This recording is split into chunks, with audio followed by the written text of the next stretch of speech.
பிடிக்காது, 2 பேர் சாப்பிடுவாங்க. அப்போ நம்ம அது உங்களுக்கு அதிகமாக வறுக்கிற மாதிரி வராது, கொஞ்சமாக வறுக்கிற மாதிரி தான் வரும்.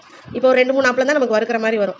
அப்படிங்கல இப்போ பெரிய அப்பளமாக இருக்குது, நிறைய எண்ணெய் ஊற்றி பொரிக்கிற மாதிரி வரும். அப்படிங்கல அந்த எண்ணெய் வந்து நமக்கு வேஸ்டேஜ் ஆகும்.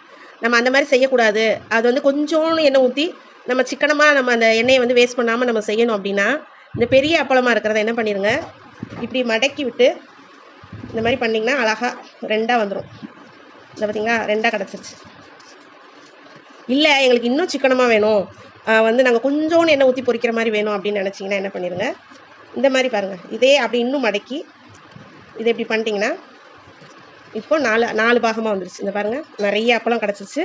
இப்போ நம்ம இந்த குட்டி குட்டி அப்பளமாகவே இருக்குது. ஏன்னா யாருமே வந்து அப்பளத்தை வந்து பெருசாக பொரிச்சு முழுசாக வாயில் வச்சு ஒரே அப்பளத்தை முழு வாயில் சாப்பிட போகிறதில்ல. அப்பளன்றதே கொஞ்சம் உடச்சி தான் நம்ம சாப்பிட போகிறோம். அதுக்கு முழுசாக தான் பொரிச்சு வைக்கணும்னு இல்லை. இப்போ யாராவது கெஸ்ட்டுங்க வந்தால் நம்ம ஒரு அழகாக முழுசாக பெருசாக பொரிச்சு வைக்கலாம். நம்ம வீட்டில் தான் பொரிக்கிறோம், அதுவும்